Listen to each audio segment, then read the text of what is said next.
Salut à tous, aujourd'hui on va parler du coup de Hotwire. Hotwire c'est une nouvelle technologie qui a été présentée avec Rails 7, donc qui n'est pas encore sortie, mais Hotwire reste une gemme. Et Hotwire ça veut dire HTML over the wire.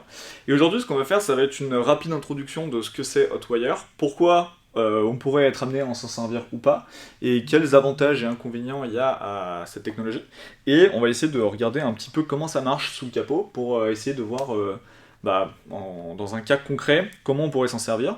Et on va essayer de revenir un peu de où est-ce que d'où l'on vient et pourquoi on en est amené à avoir créé ce genre de technologie. Donc avant de commencer, ce que je voulais vous dire, c'est que c'est une rapide introduction. Il n'y a pas on va pas rentrer dans le détail à 200%, on n'a pas le temps de faire ça, mais c'est une rapide introduction, donc vous attendez pas à plus. Aussi, une autre chose, c'est que c'est pas une silver bullet. Comme toutes les technologies, c'est pas quelque chose qui va correspondre à 100% à vos cas d'usage, ça va pas résoudre 100% de vos problématiques. Mais voilà, c'est une alternative à d'autres façons de faire, mais ça reste en aucun cas une silver bullet. Il y a des problématiques comme dans toutes les technologies, et voilà, c'était, je pense, important de le rappeler. Et on est juste au début de ce genre de technologie, on est vraiment au tout début de ce nouveau paradigme, parce que vous allez voir que ça change quand même pas mal de choses. Donc ça va être amené à s'améliorer, ça va être amené à évoluer, et normalement ça devrait aller dans le bon sens des choses, de l'évolution classique. Mais on est au tout début, Hotwire a été présenté il y a moins d'un an, et pour l'instant il n'y a pas grand monde qui s'en sert en production, donc c'est quand même une chose à savoir. Alors pourquoi on aurait besoin d'utiliser une technologie comme Hotwire, et on verra après à quoi elle sert, mais la première chose qu'on peut se dire, c'est que les applications deviennent de plus en plus interactives, on a de plus en plus besoin d'avoir des pages qui ne se rechargent pas, on a de plus en plus de données qui viennent de plusieurs endroits différents, et on veut de plus en plus des applications, par exemple sur Facebook, quand on clique sur j'aime, que ça ne recharge pas la page, que ça effectivement mette juste un j'aime. Pareil, quand on poste un commentaire, on a de plus en plus d'applications qui ont ce genre d'interactivité, où ça va mettre à jour des graphes à droite à gauche en fonction de ce que l'utilisateur peut faire. Donc on a besoin d'applications de plus en plus réactives, et ça c'est une première chose. La deuxième chose, c'est qu'on a de plus en plus de données à charger, donc naturellement, entre guillemets, les pages sont de plus en plus lourdes, on a des données qui viennent de plusieurs endroits différents, avec des données toujours plus qualitatives généralement, mais avec plus de quantité.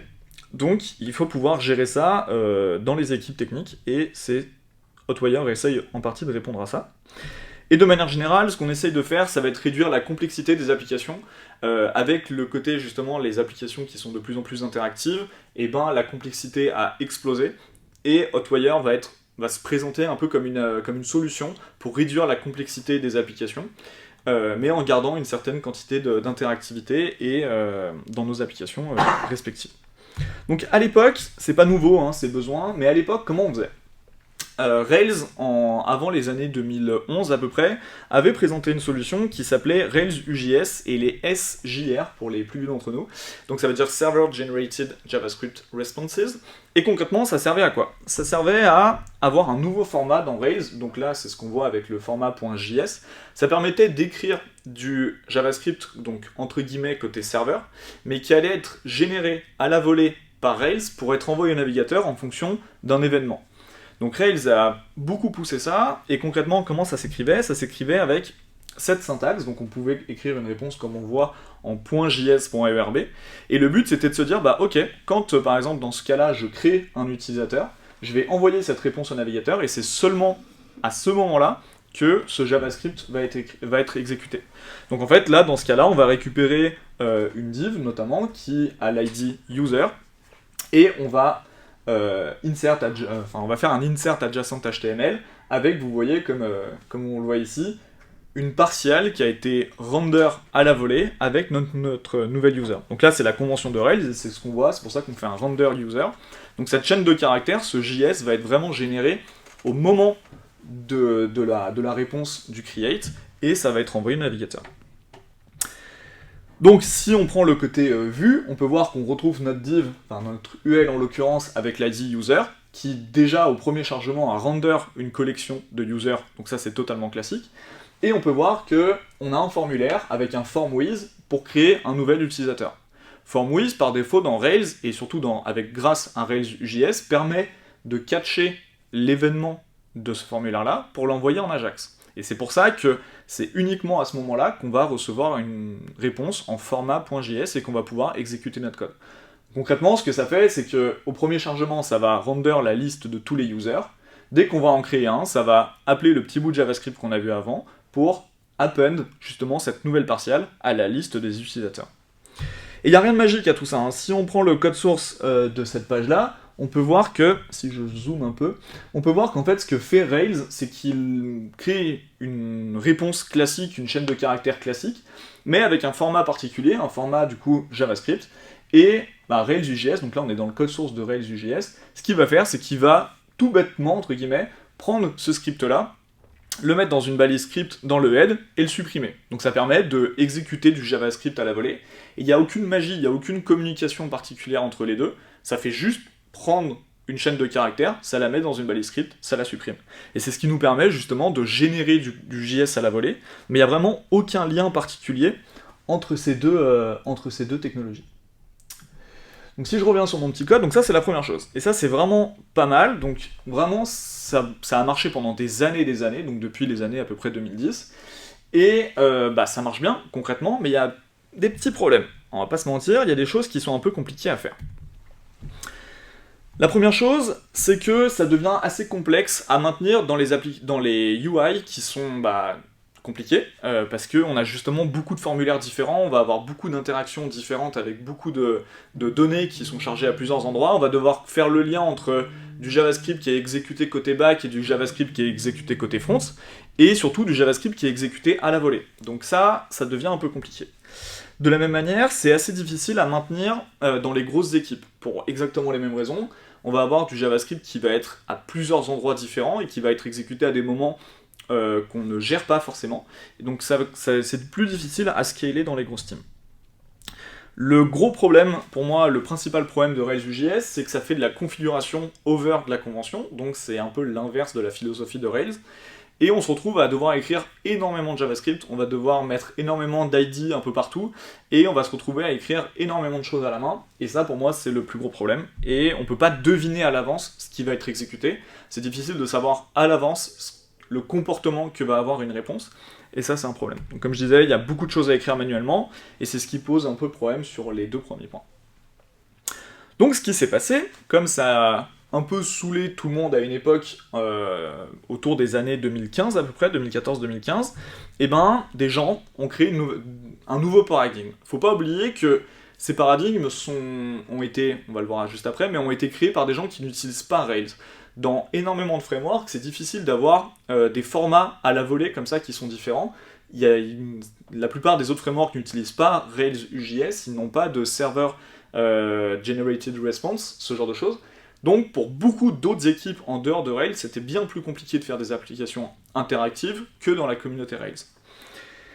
Et ces gens-là ont créé justement des frameworks front, donc là on a par exemple React, Angular et Vue, donc c'est de loin les trois plus gros.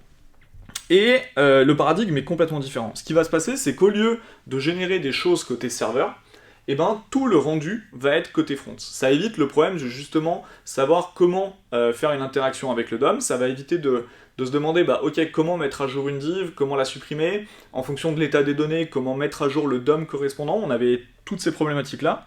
Maintenant, le problème est vraiment à l'envers, le serveur ne fait que envoyer des datas en JSON et via de l'Ajax, pour justement dire au framework front, tiens, débrouille-toi avec ces données pour mettre à jour le DOM en fonction. Du coup, toutes les problématiques qui sont liées à mettre à jour le DOM n'existent, entre guillemets, quasiment plus. Et d'ailleurs, c'est assez rigolo parce que c'est à peu près à cette période qu'on a eu le flag --API sur Rails, donc à la sortie de Rails 5, pour justement se dire, ok, comment mon application ne rendra jamais du HTML, son seul et unique boulot dans la vie, c'est de renvoyer du JSON, donc j'ai pas besoin de toute la couche HTML dans mon application Rails. Donc le paradigme est vraiment différent. Donc en détail, comment ça fonctionne ? Une application traditionnelle, ce qu'elle va faire, c'est qu'à chaque fois qu'elle fait une requête get ou post, son boulot, ça va être de recharger la page. Donc on va envoyer une requête, le serveur va traiter la donnée, donc que ce soit un get ou un post, il va exécuter quelque chose, il va renvoyer la réponse au navigateur, et ça va être une nouvelle page qui va être chargée.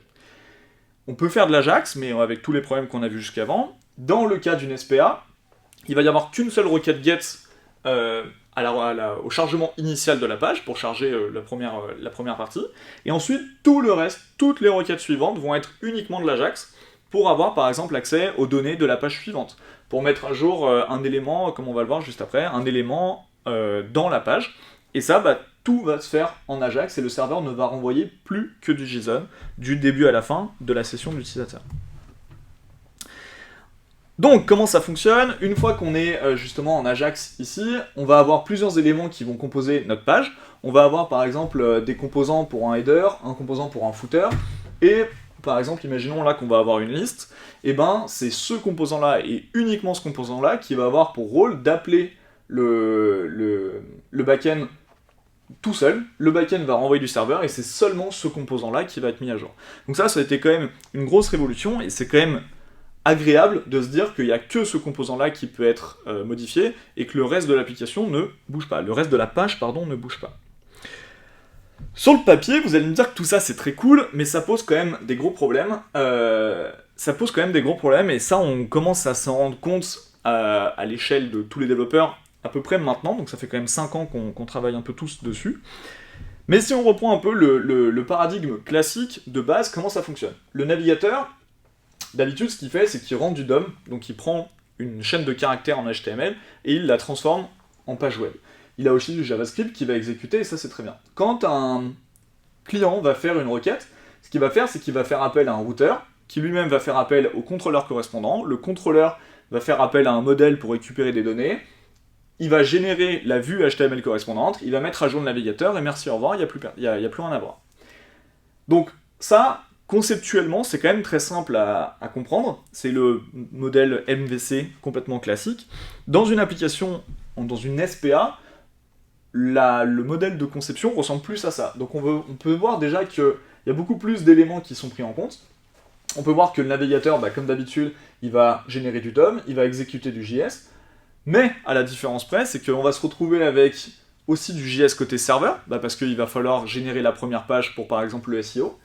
Donc on va devoir avoir une partie avec un nouveau serveur, un deuxième serveur qui va exécuter que le JavaScript, avec son routeur particulier, avec son contrôleur particulier, qui va générer la première page en HTML de manière complètement classique. Il va envoyer du HTML seulement pour la première requête, et à partir de ce moment-là, c'est toute la partie JavaScript côté client qui va se mettre en route, donc qui va appeler son propre routeur côté navigateur, son contrôleur, qui va générer une vue, qui va mettre à jour le DOM. Une fois que ça c'est fait, et à chaque fois qu'on va naviguer dans la page ou qu'on va faire des interactions, ce qui va se passer, c'est que ça va appeler notre vrai backend, donc celui qui a la main sur les données, pour faire des appels en Ajax et recevoir des éléments en JSON classique. Donc conceptuellement, c'est déjà beaucoup plus compliqué, on peut le voir juste ne serait-ce que visuellement. Et il y a une super conf, évidemment, de Sam Stephenson, qui est trop bien, qui parle de tout ça, et c'est de là que j'ai extrait cette image. Mais ça résume bien la complexité qu'ont les SPA à exister. En général, pour en prendre que quelques exemples, la première complexité qu'on va avoir, ça va être la duplication de logique. Bah oui, parce que justement, on va avoir tout le rendu qui va être côté front et tout le rendu et toute la gestion des données côté back. L'exemple qu'on prend généralement, il y en a deux, c'est par exemple la gestion des traductions. D'habitude, dans une application en MVC classique, la gestion des traductions, qu'elle soit côté front ou côté back, par exemple pour envoyer un mail, ça va être la même. Et là, on va avoir deux types de traductions différentes. Une pour le front-end et une pour le back-end. Si vous voulez afficher par exemple une page en français ou en anglais, comment est-ce que vous allez faire pour envoyer un mail avec ce qui vient de se passer? Vous allez avoir la traduction à deux endroits différents. On peut avoir aussi comme exemple un panier. Quand vous allez ajouter des éléments dans votre panier, est-ce que vous faites la somme de tous les éléments du panier? Mais en fait, pas tant, parce que vous allez devoir interroger votre back-end pour savoir s'il y a, à partir d'un certain nombre d'articles commandés, vous avez une réduction automatique. Mais ça, il n'y a que le back-end qui peut avoir cette information-là. Donc vous allez devoir en permanence communiquer entre les deux. Et si vous voulez pas faire ça, vous êtes obligé d'écrire le code à deux endroits différents. Enfin, le même code à deux endroits différents. Donc tout ça, c'est des vrais problèmes qu'on oublie souvent, mais il y en a d'autres. Par exemple, les performances. Pour des teams qui sont un peu petites, on va avoir la problématique de la quantité de JavaScript qu'on va envoyer au navigateur. Donc en général, ça va être plusieurs centaines de kilos, voire mégas, qu'on va envoyer au navigateur, justement pour ajouter toute cette logique de mise à jour du DOM et ce genre de choses. Et on va se retrouver avec justement la problématique du premier rendu de page. On va se retrouver avec mettre en place plusieurs serveurs déployer plusieurs applications côté serveur. Et on va avoir justement tout un tas de problématiques sur les performances, surtout côté front. Et c'est assez difficile d'optimiser justement les rendus côté front parce que les navigateurs sont pas pensés pour ça. On va avoir une toolchain qui est plus compliquée.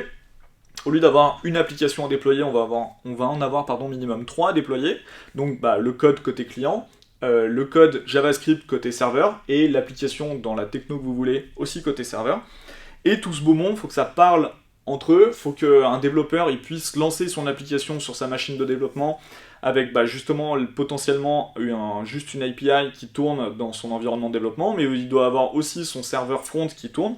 Donc il y a quand même pas mal de choses à faire et c'est compliqué. Les équipes doivent aussi se mettre d'accord sur les interactions qu'il va y avoir entre le back et le front. Donc, comment communiquer, comment créer une convention pour les données, comment faire en sorte que justement on se mette d'accord entre le back et le front pour savoir comment communiquer. Donc ça pose des problématiques et c'est à peu près à cette période que sont nées les grosses conventions, par exemple OpenAPI, ce genre de choses. Mais ça rajoute des problématiques, il faut créer énormément de documentation pour que tout le monde se mette d'accord, gérer les versions par exemple entre les deux, si, je sais pas moi, vous essayez de déployer votre application back-end, mais que le front-end s'est pas déployé pour X raison, faut pas que l'application elle crache, alors que dans le cas d'un monolithe classique, l'application soit elle est up, soit elle n'a pas été déployée, du coup vous n'avez pas cette problématique-là. Et vous avez des problèmes aussi d'organisation, des problèmes organisationnels. Dans un cas classique, une personne est censée pouvoir faire le front et le back. Dans le cas d'un framework en SPA, on va avoir la problématique de spécialisation. En général, il y a des personnes qui sont dédiées à la création d'API et d'autres personnes qui sont dédiées à justement mettre à jour le DOM, à gérer toute la complexité côté front. Et ça, en général, c'est 2 métiers différents, donc ça fait 2 personnes à gérer. Ce qui dit plusieurs personnes à gérer dit en général des managers, donc on se retrouve vite pour chaque développeur historique, à embaucher 2-3 personnes équivalentes pour avoir ce genre de pattern, plus les DevOps, ce genre de choses. Et comme je disais, on va avoir une tonne de JS, parce que justement, toute cette logique côté front, vous êtes obligé à un moment ou un autre de l'envoyer au navigateur. Alors il y a des moyens d'optimiser ça, mais qui sont jamais vraiment idéales. Et côté back, il n'y a rien à faire en fait. Si l'application, il y a le code, sert à des milliers d'utilisateurs, vous n'avez rien à envoyer, ou presque, côté front. Toute la problématique de scalabilité reste côté back, alors que là on doit envoyer des tonnes et des tonnes de JS. Il y a un article qui est absolument exceptionnel sur cette partie-là, donc tout ce que je viens de vous dire, c'est un article, alors je sais plus qui est l'auteur, mais n'hésitez pas à aller voir, parce que c'est vraiment trop chouette. Il détaille vraiment exactement ça, et ça sort un peu de tout ce qu'on peut lire d'habitude, à savoir que c'est magique, ça résout tous les problèmes et tout. Mais alors, pourquoi on a besoin de faire tout ça ? En vrai, pourquoi depuis 5-6 ans, on s'embête, entre guillemets, si je puis le dire, comme ça, pourquoi on s'embête à vouloir absolument tout faire en SPA ? Est-ce que la problématique de base, c'était quoi ? Faut se rappeler quelle était la problématique de base. Pourquoi on s'est dit, on va tout faire passer côté navigateur ? Pourquoi ça fait 15 ans qu'on fait du web dans l'autre sens ? Et pourquoi des gens se sont dit, on va faire exactement l'inverse ? Est-ce que la problématique, c'était pas juste éviter des rechargements de pages quand on clique sur un bouton ? Est-ce que c'était vraiment juste ça la problématique ? Est-ce que c'était devoir donner ce sentiment que la page elle est instantanée ? Mais si c'est le cas, peut-être, à voir, mais ça dépend des besoins, peut-être que vous avez juste besoin d'installer Turbolinks et Rails.js comme on l'a vu tout à l'heure.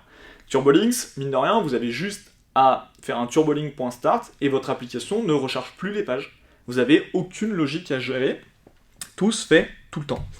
Et si vraiment vous avez des besoins un peu plus complexes, rien ne vous empêche de mettre du React ou du Vue pour citer que, mais de manière partielle en fait. Rien ne vous oblige à créer toute une application en SPA avec toutes les problématiques que ça comporte. Si vous avez juste un besoin spécifique à un endroit et que c'est plus simple pour vous, effectivement, de mettre du Vue ou du React, rien n'empêche de le faire qu'à un seul endroit.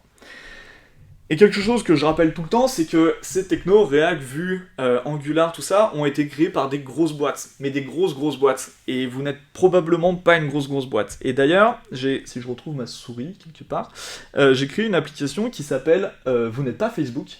Juste pour j'aurais peut-être dû le charger avant, mais... Vous n'êtes pas Facebook, c'est juste pour remettre en perspective un peu qui vous êtes par rapport à qui ils sont. Pour vous donner un ordre d'idée, ça c'est ce que Facebook a gagné en 2020. Et je prends souvent quelque chose qui n'existe quasiment pas en France, mais une boîte qui par exemple génère 100 millions, 1, 2, 3, qui a un bénéfice de 100 millions d'euros, dollars en l'occurrence, par an, bah ça fait que 1,4 jours de chiffre d'affaires de Facebook. Voilà. Donc Facebook est dans un autre monde, Google sont dans un... Enfin, tous ces gens-là, toutes ces grosses boîtes sont vraiment dans un autre univers en termes de chiffre d'affaires. Donc eux, ils ont les moyens d'embaucher 4, 5, 6 personnes. En fait, c'est des milliers de développeurs ou des centaines de développeurs qui peuvent maintenir ce genre d'application et ils ont probablement le besoin. Et en fait, s'ils ont été amenés à créer ce genre de techno, c'est pas pour rien. Et ça, vraiment, faut pas l'oublier. Et on a tendance à vouloir les recopier, mais... Voilà, juste, je trouve que ce site, il remet un peu en perspective cette histoire. Donc, passons au vif du sujet, c'est là que Hotwire arrive. Hotwire, le concept, c'est justement éviter la complexité de tout ce qu'on vient de voir, et essayer de remettre un peu de simplicité, un peu de convention dans tout ce qu'on vient de voir. Le concept est très simple. Dans Rails et dans la plupart des frameworks, en général, on découpe nos vues en partiales, donc parfois ça a d'autres noms, mais en général on appelle ça une partiale. Ici, par exemple, on va avoir un index de to-do, on va avoir par exemple le formulaire de recherche, donc on va extraire dans une partiale, et pour chacune des to-do, pareil, on va avoir une partiale, c'est bête et méchant, et Rails, pour chacune des to-do, il va générer la partiale underscore to-do. Donc ça, c'est la convention, ça marche très bien, tout le monde se sert de ça, et c'est très cool. Ce qui va se passer, c'est que dans notre application, on peut voir que chaque élément va être découpé en partiales, comme d'habitude, ça c'est ce qu'on fait déjà, et au premier chargement, ça va tout mettre à jour. Le principe d'Hotwire, c'est de se dire, ok, nous, ce qu'on veut faire, c'est faire en sorte que chacune des partiales soit mise à jour, mais de manière unitaire. C'est-à-dire que, pour reprendre l'exemple du haut, peut-être que dans mon header, j'ai un truc qui va changer à un moment, je sais pas encore quoi, et en fait, on s'en fiche, je veux juste mettre à jour cette partiale-là, en fait. J'ai pas envie de recharger toute la page, si c'est seulement ce bout là-haut qui a changé, et ça, bah, Hotwire nous permet de faire ça. Ce qu'on va faire, c'est quoi ? C'est qu'on va entourer nos partials d'un tag qui s'appelle une turbo frame, on va lui mettre un ID qui est unique à chaque frame, et l'objectif c'est que tous les événements qui vont être à l'intérieur de cette frame vont être écoutés par Hotwire, il va transformer tous ces appels-là en appels Ajax, donc exactement comme le faisait TurboLinks. On passe dans notre back qui va nous renvoyer du HTML classique, donc notre application back ne change pas d'une seule ligne de code, et elle va nous renvoyer un HTML qui va contenir du coup une nouvelle turboframe qui va avoir exactement le même ID que celle qu'on a voulu changer, et tout seul, sans absolument rien faire, turboframe va aller mettre à jour seulement les turboframes équivalentes. En gros, si par exemple ici j'ai, je sais pas moi, un formulaire dans une liste, quand je vais cliquer sur éditer par exemple cette liste-là, ça va aller afficher la vue correspondante et ça va aller mettre à jour la turboframe. Comment ça marche concrètement ? Ça marche comme ça. Ici par exemple dans mon to-do, dans le show d'une to-do, je vais avoir une turboframe qui va avoir un ID qui est spécifique à cette to-do-là, donc cet ID est forcément unique. Et on va avoir son nom, sa description, peu importe, et surtout on va avoir un lien qui permet d'éditer la to-do. Dans un cas classique sans turboframe, ce qui va se passer, c'est qu'on va être redirigé vers la vue d'édition d'une to-do. Ça, c'est le comportement classique qu'on a d'habitude. Mais on peut voir, pour le coup, qu'ici, on va avoir une vue, dans notre vue edit, on va avoir aussi exactement la même turboframe. Ce qui va se passer, c'est que, dans ce cas-là, au moment où je vais cliquer sur Edit this to-do, la frame va justement détecter qu'il y a cet événement, il va la catcher, il va faire un appel en Ajax, il va remplacer le contenu qu'on a ici en bas, il va prendre le contenu qui a été généré par notre serveur back, et il va remplacer du coup cette frame par notre formulaire en bas. Et là, faut pas oublier qu'on n'a pas écrit une seule ligne de JavaScript. C'est-à-dire qu'à partir du moment où il y a un agencement correct et intelligent de TurboFrame en fonction de ce qu'on veut faire, c'est Turbo qui fait tout du début à la fin. Il prend les frames avec les mêmes ID et il les remplace. L'énorme avantage, comme on a vu tout à l'heure, c'est qu'on met à jour seulement ce dont on a besoin. Si par exemple vous voulez mettre à jour ou supprimer une to-do, ça va mettre à jour seulement la partiale correspondante. Donc ça c'est top, on n'a pas besoin de faire un rechargement de page complet. Il n'y a pas besoin de JavaScript à aucun moment, on n'a pas besoin d'écrire une seule ligne de JavaScript comme on avait besoin de le faire par exemple avec Rails UJS. Donc pareil, ça c'est cool, c'est juste un agencement de TurboFrames.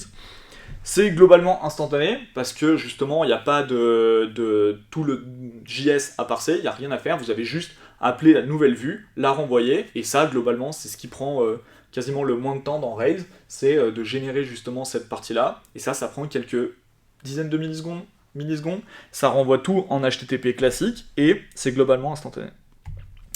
L'énorme avantage, et c'est ce qu'on voulait faire depuis le départ, c'est que tout reste côté serveur, tout le rendu se fait côté serveur, il n'y a absolument aucune logique côté front.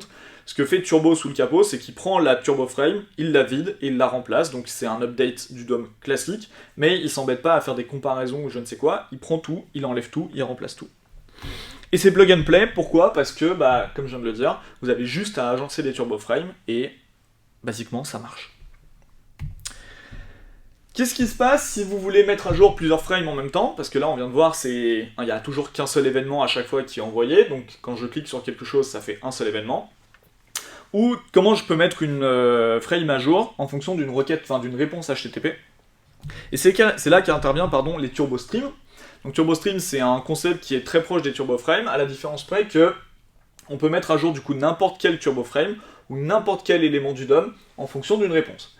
Vous vous souvenez, au début, on avait un format .js pour mettre à jour quelque chose en fonction d'une demande qui a été faite en JS. Maintenant, tous les événements qui ont été catchés par la frame vont être envoyés dans un format qui s'appelle TurboStream, donc c'est un nouveau format custom, on va dire. Et en fonction de justement ce qu'on veut faire, on peut mettre à jour des choses. Par exemple, dans ce cas-là, quand je vais créer un utilisateur, ce que je vais faire, c'est que je vais append ici à la div ou à n'importe quel élément qui a l'ID users, et je vais render la partielle correspondante, et du coup, ça sera instantané, et j'aurai aucune logique à faire. On peut aussi envoyer plusieurs réponses, si par exemple je veux mettre à jour plusieurs partials. Le cas classique qu'on donne, c'est sur GitHub, par exemple, quand vous allez close une issue, ou supprimer une issue, ou mettre à jour une issue, on va vouloir, par exemple, remplacer le contenu de l'issue correspondante dans la liste des issues, et surtout mettre à jour le nombre d'issues dans les onglets en haut. Ça, GitHub le fait pas, par exemple, mais il pourrait utiliser justement plusieurs réponses pour mettre à jour le nombre d'issues correspondantes. Donc là, il y aurait un recalcul à faire côté back, mais qui prendrait 2 secondes, c'est juste récupérer le nombre d'issues associés à ce repo, et du coup, tout marcherait très bien. Et globalement, c'est ça la plus grosse force de Hotwire, c'est vraiment les TurboStream. Les TurboFrame, c'est cool pour mettre à jour du contenu en fonction d'un événement ou d'un clic, mais on va utiliser quasiment l'immense majorité du temps des TurboStream dans les réponses, parce que ce qu'on veut faire, c'est mettre à jour du contenu finement en fonction de ce qu'on veut faire. Donc vraiment, le TurboStream, c'est vraiment la grosse révolution d'Hotwire.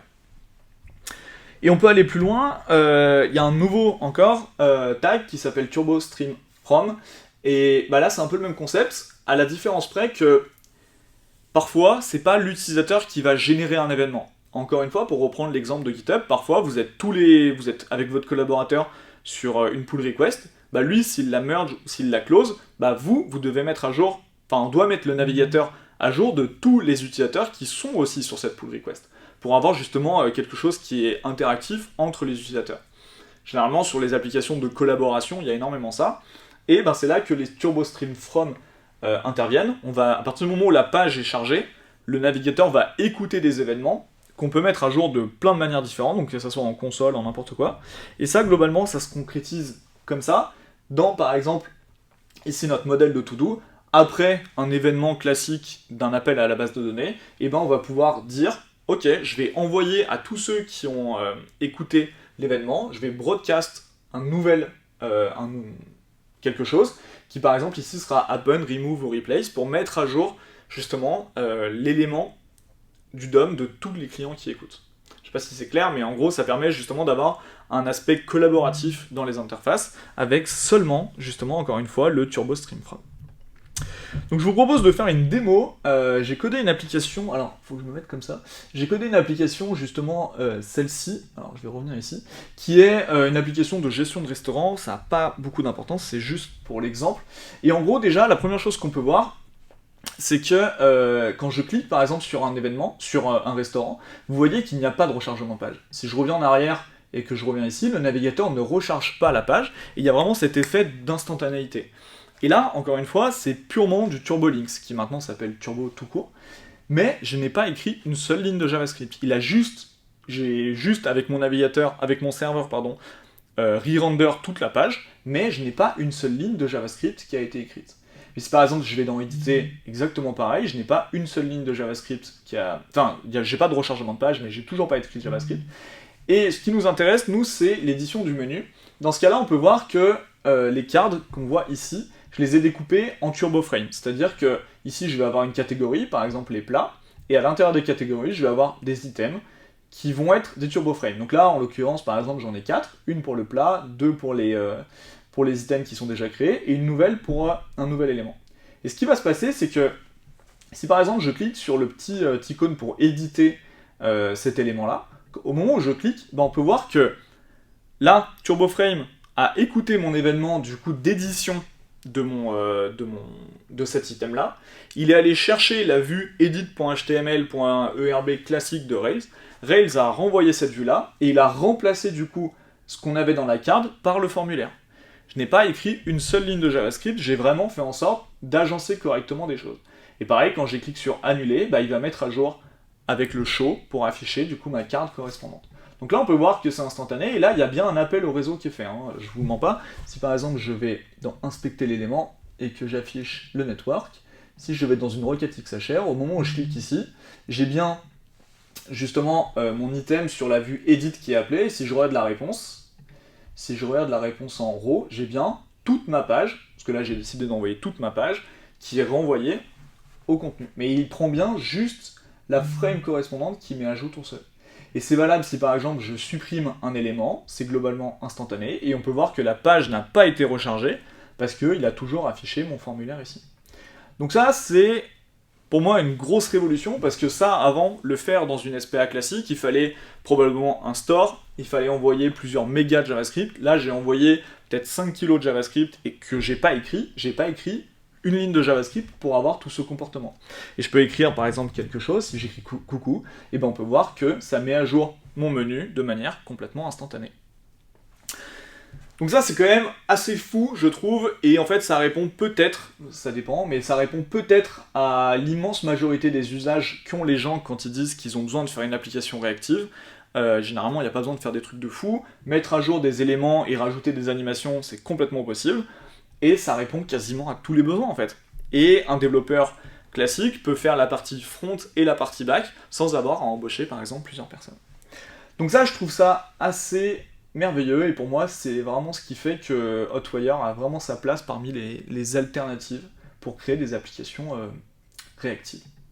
Donc globalement dans la salle vous devriez être à peu près comme ça, et je trouve ça très cool. Et moi c'est un peu l'effet que ça m'a fait quand j'ai commencé à tester Hotwire, c'est que ça marche trop bien quoi, et j'ai écrit vraiment aucune ligne de JavaScript, et c'est vraiment un peu la pub qu'il faisait, et je trouve que ça marche bien. Malgré tout, il y a quand même quelques limitations et quelques drawbacks. Évidemment, comme je disais, c'est pas une silver bullet.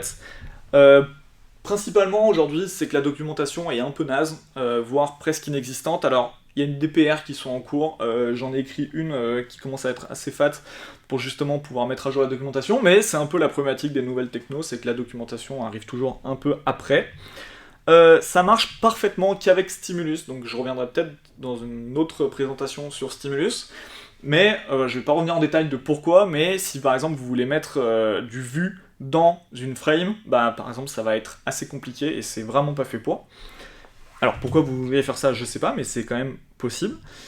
Ensuite, c'est assez compliqué de le faire marcher avec des partials qui sont très complexes, mais c'est aussi peut-être un signal d'alerte pour vous dire que c'est pas normal que cette partiale soit aussi complexe. Peut-être qu'il faudrait plus la découper, ou peut-être que si vous lui envoyez trop de variables à l'intérieur, c'est peut-être aussi un problème.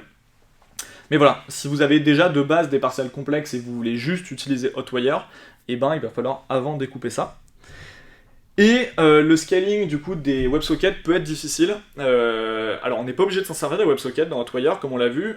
Donc pour toute la partie TurboStream classique, il n'y en a pas besoin. C'est vraiment à partir du moment où on se sert de TurboStream from que les WebSockets rentrent en jeu. Mais par défaut il n'y en a pas. Donc si vous n'utilisez pas cette nouvelle techno des TurboStream from, vous n'avez pas de problème de scaling. Donc votre application reste comme d'habitude. Mais si vous en avez besoin, et comme GitHub par exemple, ou si vous faites une application collaborative, il va falloir gérer les WebSockets parce que la techno se base là-dessus.